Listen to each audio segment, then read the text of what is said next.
সূরাতুল ইখলাস আপনারা কি জানেন এটা কোরআনের কততম পারায় অবস্থিত? 30তম পারায়। এবং এই সূরাটি মাক্কি সূরা। এই সূরাটা মক্কাতুল মুকাররমাতে নাজিল হওয়ার কিছু প্রেক্ষাপট আছে। প্রেক্ষাপটগুলো হচ্ছে আরবরা বংশকে খুব গুরুত্ব দেয়, বংশ প্রিজার্ভ করা, লিনিয়েজকে প্রিজার্ভ করা। এবং তারা মানুষকে দেখে, শুধু মানুষ তো না, মানুষের পায়ের ছাপ দেখে বলে দিতে পারতো তার বাবাকে, তার বাবাকে, পরদাদাকে, 14 পুরুষের নাম বলে দিতে পারতো। শুধু মানুষই না, মরুভূমির বালুতে উটের পায়ের ছাপ দেখে ওই উট কোন বংশের, ওই বংশের ওর নাম কি, ওর বাবার নাম কি, ওর দাদার নাম কি, 14 পুরুষ এরকম ছিল। এবং তারা দুজন মানুষকে যদি ঢেকে রাখা হয়, পায়ের একেবারে শেষের দিকের ছোট আঙ্গুল দেখে, এটাকে ইলমুল কিয়াফা বলে, ওই ছোট আঙ্গুলের শেপ দেখে ওরা বলে দিতে পারতো সে কোন বংশের, তার বাবার নাম কি, দাদার নাম কি, 14 পুরুষ। তারা এই লিনিয়েজকে প্রিজার্ভ করতো আর কি এইভাবে।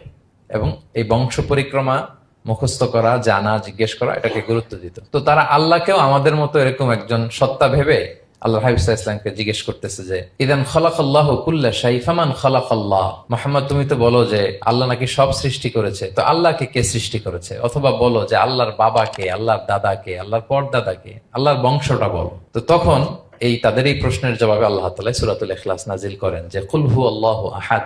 হে নবী, আপনি বলুন আল্লাহ হচ্ছেন এক, অদ্বিতীয়, ইউনিক, অ্যাবসলিউট। আল্লাহুস সামাদ, তিনি হচ্ছেন সামাদ, তিনি কারো প্রতি নির্ভরশীল নন, অমুখাপেক্ষী। লাম ইয়ালিদ ওয়ালাম ইউলাদ, তিনি কাউকে জন্ম দেনও নাই, আবার তিনি কারো কাছ থেকে জন্ম নেনও নাই। ওয়ালাম ইয়াকুল লাহু কুফুয়ান আহাদ, তার সমকক্ষ, তার মতো, তার সিমিলার মহাবিশ্বে দ্বিতীয় কেউ নাই। সুবহানাল্লাহ। এটা হচ্ছে শানে নুজুল, কোন প্রেক্ষাপটে নাজিল হয়েছে, এটা হচ্ছে একটা বর্ণনা। আরেক বর্ণনা এসছে, মক্কার মুশরিকরা জিজ্ঞেস করতে আরম্ভ করলো, ইয়া মুহাম্মদ, আমরা জানি মানুষ মাটির তৈরি, ফেরেশতারা নূরের তৈরি, মানে আলোর তৈরি, এরপর জিনেরা আগুনের তৈরি, আল্লাহ কিসের তৈরি? আল্লাহ তাআলার বাইয়িন লানা জিনসা রাব্বিক, তোমার আল্লাহর জিন্স বর্ণনা করো, কোত্থেকে আসছে, কি দিয়ে, কোন জিন্স থেকে, মানে কোন জিনিস থেকে তৈরি?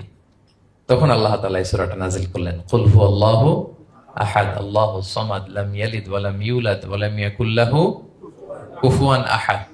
এইভাবে অনেকগুলো বর্ণনা পাওয়া যায় যে এরকম এরকম প্রেক্ষাপটে যখন রাসূল সাল্লাল্লাহু আলাইহি ওয়াসাল্লামকে তারা এই সমস্ত প্রশ্ন জিজ্ঞেস করে, তখন তাদের প্রশ্নের জবাব স্বরূপ আল্লাহ তাআলা 4 আয়াত বিশিষ্ট এই সূরাটি নাজিল করেন। Be a part of our vision. Do listen and share the khair.